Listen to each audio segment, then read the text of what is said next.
Subscribe the channel and press the bell icon for latest updates. সাইটেশনে তোমাদের semester 4 Calcutta ইউনিভার্সিটিতে যারা semester 4-এ student রয়েছো তোমাদের একটা কথা বলি, এর আগেও আমি সাইটেশন নিয়ে ক্লাস দিয়েছি। সাইটিং সোর্সেস যেটা তোমাদের রয়েছে সেটার উপরে আমি ক্লাস আছে, তোমরা দেখবে আমাদের চ্যানেলে। তোমাদের ডিমান্ডে আরও একবার আমি সাইটেশন টপিকটার ওপরে আলোচনা করে দিচ্ছি, যে আলোচনাতে আশা করি তোমাদের অসুবিধা হবে না, তোমাদের কাছে ব্যাপারটা আরও পরিষ্কার হয়ে যাবে। তো এটা যেহেতু তোমাদের কাছে খুব নতুন জিনিস একটা সাইটিং সোর্সেস, অনেক স্টুডেন্ট, বহু স্টুডেন্ট আমাকে প্রশ্ন করে, ম্যাম এটা কি করে করব, এটা জিনিসটা কি, কিছুই বোঝা যাচ্ছে না। আমি বলবো যে এখানে তোমরা সাইটেশনের জন্য তোমাদের বিশেষ খুব একটা কিছু কঠিন মনে হবে না, তোমরা এই কাজটা করতেই পারবে তোমরা যদি এই ভিডিওটা পুরোটা ভালো করে মন দিয়ে শোনো। দেখো, প্রথম প্রশ্ন হচ্ছে what citation actually is, citation জিনিসটা কি। তো উত্তরে দেখো আমি বলেছি, to be precise, citation is a record of the essential elements of an article, book or other source that let the user locate it. অর্থাৎ সাইটেশন মানে কি, খুব সংক্ষেপে বলতে গেলে এটা একটা রেকর্ড, নথি, ঠিক আছে, of the essential elements of an article. ধরো তুমি একটা প্রবন্ধ লিখেছো, তার যে ইম্পর্ট্যান্ট এলিমেন্টসগুলো রয়েছে, কোনো বই লিখেছো, বইয়ের যে ইম্পর্ট্যান্ট পেজগুলো, ইম্পর্ট্যান্ট অংশগুলো রয়েছে, or other source that let the user locate it. তুমি ধরো একটা বই ব্যবহার করছো, তোমার উত্তর লেখার জন্য তুমি একটা কোনো প্রবন্ধ লিখছো, তার জন্য একটা বই ব্যবহার করছো। এবার বইটার পার্টিকুলার কোন পেজে বা কোনখান থেকে বইয়ের অংশটা নেওয়া হয়েছে, এইগুলো আলাদা করে লেখা হয়। সেটা বইয়ের পেছনে লেখা থাকে বা বইয়ের দেখবে পৃষ্ঠার নিচে অনেক সময় আলাদা করে নোট দিয়ে লেখা থাকে, সেইগুলোকে বলা হয় সাইটেশন। ছোট্ট করে নোট দেওয়া থাকে, খুব ছোট হরফে লেখা থাকে, সেইগুলোকে বলা হয় সাইটেশন। এবং সেই সাইটেশন লেখার বিভিন্ন স্টাইল আছে, সেই স্টাইলগুলো আমাদের এই পেপারে, এই টপিকে আমাদের কিন্তু এগুলো শিখতে হবে, কেমন। পরবর্তী প্রশ্ন হচ্ছে, why at all we need to do citations, citations আমাদের কেন করা দরকার। We need to do citations in order to acknowledge the works of other authors, sources, and references while we publish any research work in our name. A complete thesis and research paper cannot be written all along by single effort. Quotes, references, sources, and other materials have to be gathered for completion of the paper from other sources. Hence, such referential works should be acknowledged properly from one's side for future references. This also helps to deter plagiarism. এবার total উত্তরটাতে কি বলা হয়েছে, কেন আমাদের citation দরকার। ধরো তুমি কোনো কাজ করছো, তুমি অন্য কোনো অথর, অন্য লেখকের কাজকে তোমার স্বীকৃতি দিতে হবে। শুধু তোমার কাজটাই নয়, তুমি অন্য যে লেখকের বই নিয়ে রেফারেন্স টেনেছো বা অন্য যে বইগুলোর হেল্প নিয়েছো, তাদেরকে তোমায় স্বীকৃতি দিতে হবে, সেটা স্বীকার করতে হবে। তা যদি তুমি না করো, তাদের লেখা যদি তুমি নিজের বলে চালাও, তাহলে সেটাকে কি বলা হয়, সাহিত্যের ভাষায় সেটাকে বলা হয় প্লেগিয়ারিজম। এটা কিন্তু এক ধরনের চৌর্যবৃত্তি, অর্থাৎ চুরি করা। এবং এই চুরি হামেশাই হচ্ছে, মানে এমন নয় যে চুরিটা হয় না, চুরিটা হয়।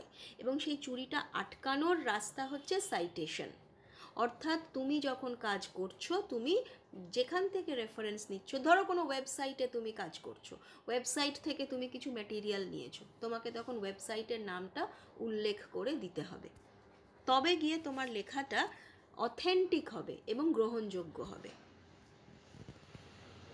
পরের প্রশ্ন কি, এইবার যে শব্দটা তোমাদের কাছে হয়তো নতুন বলে মনে হতে পারে কারুর কাছে, সেটা হচ্ছে প্লেগিয়ারিজম, যেটা আমি এক্ষুনি বললাম। What is plagiarism? When you do a considerable paper work with all sincere effort of research, study and your own personal citations, so that someone else should not claim as its author or creator. In the literary academic world, it is common to claim authorship of written work. This is some kind of theft in the other ways. যেটা আমি তোমাদের একটু আগে বলেছি, প্লেগিয়ারিজম কিন্তু অন্য কথায় বলতে গেলে এটা এক ধরনের চুরি। এই চুরিটাকে রোধ করার জন্য আমাদের এই সাইটেশনসগুলো করা অত্যন্ত জরুরি। তার কারণ হচ্ছে অন্যের কাজকে নিজের কাজ বলে চালিয়ে দেওয়াটা ভীষণ সাধারণ কমন একটা ব্যাপার। সুতরাং সেটা যাতে না হয়, ধরো তুমিও কাজ করছো তুমি একটা আর্টিকেল লিখলে, সেটা অন্য কেউ তার নিজের নাম দিয়ে সেটা পাবলিশ করে দিল, পাবলিক হয়ে গেল সেটা, তুমি কিন্তু তার কোনো স্বীকৃতি পেলে না। তোমার যে রিসার্চ ওয়ার্ক, তোমার যে পড়াশুনো, তুমি যে এতখানি আর্টিকেলটা লেখার পেছনে তোমার শ্রম ব্যয় করেছো, ওকে, তো এই সমস্ত জিনিস এগুলো কিন্তু তোমার আর রইল না, সেটা অন্য কেউ তার নামটা নিয়ে চলে গেল। এটা একটা ভয়ঙ্কর অপরাধ। সুতরাং এটাকে আটকানোর রাস্তা হচ্ছে প্লেগিয়ারিজম। এবার দেখো সাইটেশন নিয়ে যে কথাগুলো আমরা বলছিলাম, এবার এখানে আমরা দেখব যে সাইটেশনের কি কি স্টাইল আছে। What are the styles? সাইটেশনের বিভিন্ন রকমের স্টাইল আছে, ভেরিয়েশনস ইন সাইটেশন স্টাইল। প্রথমটা হচ্ছে এপিএ স্টাইল। প্রথমটাকে বলি আমরা এপিএ স্টাইল। যেমন ধরো নিচে লেখা আছে, the battle of Maldon appears in the Anglo-Saxon Chronicle under the date 991. ব্র্যাকেটে লেখা আছে M.N. Sinha et al. 1985। তারপরে লেখা আছে দেখো, M.N. Sinha et al. 1985 writes about the Battle of Maldon that appears in the Anglo-Saxon Chronicle under the date 991। এইবার দেখো একই কথা, একই সোর্স লেখা আছে, বক্তব্যটা এক, কিন্তু লেখার ধরনটা আলাদা। দুটো জায়গায় দুটো সেন্টেন্সে আলাদা আলাদা ধরনের লেখা আছে।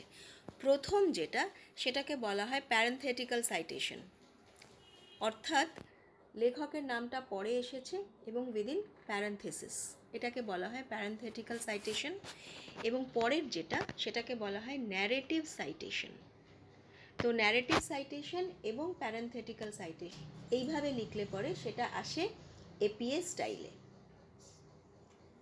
আশা করি বুঝতে পারছো। পরেরটায় আমরা চলে যাব। এমএলএ স্টাইলটা দেখো, এখানে বলা হচ্ছে Literary criticism figured considerably in the prose of the Elizabethan period. M.N. Sinha 85। পরেরটায় কি লেখা আছে?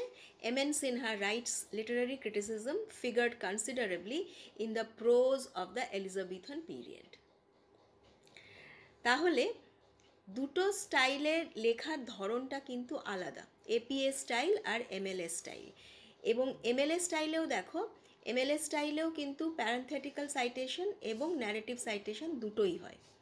এইবার দেখো আমি একটা এখানে গ্রাফিক্যাল একটা রিপ্রেজেন্টেশন করে দিয়েছি। এমএলএ স্টাইলে কি হচ্ছে না, এমএলএ স্টাইলে প্রথমেই আসছে অথার্স লাস্ট নেম। এই জিনিসটা মাথায় রাখতে হবে, অথার্স লাস্ট নেম। ধরো কোনো একটা বই লিখেছেন উইলিয়াম শেক্সপিয়ার, তাহলে উইলিয়াম শেক্সপিয়ার অর্থাৎ শেক্সপিয়ার লাস্ট নেম সেটা আগে আসবে। তাহলে আমরা কিভাবে লিখব? শেক্সপিয়ার উইলিয়াম, উইলিয়াম শেক্সপিয়ার না লিখে শেক্সপিয়ার উইলিয়াম, এটা প্রথমে আসে, এটা এমএলএ স্টাইলে। এবং তারপরে আসবে পেজ নাম্বার, অর্থাৎ তুমি উইলিয়াম শেক্সপিয়ারের কোনো একটা বই, সেখান থেকে তুমি হেল্প নিয়েছো, কিন্তু বইয়ের কোন পেজ থেকে হেল্প নিয়েছো সেটাও তোমাকে মেনশন করে দিতে হবে। সুতরাং পেজ নাম্বারটা তুমি ব্র্যাকেটে দিচ্ছ। So that is MLA style. কেমন? তো এইরকমভাবে আমরা দেখে নিচ্ছি যে MLA style, APA style, Vancouver style আছে, বিভিন্ন রকমের স্টাইল আছে। স্টাইল অফ সাইটেশন, এগুলোর প্রশ্নগুলো তোমাদের এইভাবেই আসবে, এরকম স্টাইলগুলো কি কি, ক ধরনের স্টাইল আছে এবং সেই স্টাইলগুলো কিভাবে লিখতে হয়, সেইগুলোই কিন্তু আমরা এখানে এই সাইটেশন সোর্সের মধ্যে আমাদের পড়তে হয়। সেটা কিভাবে করা যাবে, কি হবে, তোমরা যখন ক্লাসে আসবে তখন সেটা তোমরা আরও ভালো মতো শিখতে পারবে। তোমরা যদি ক্লাসগুলো অ্যাটেন্ড করো, ক্লাসগুলো অ্যাটেন্ড করলে পরে তোমরা ভালো করে শিখতে পারবে।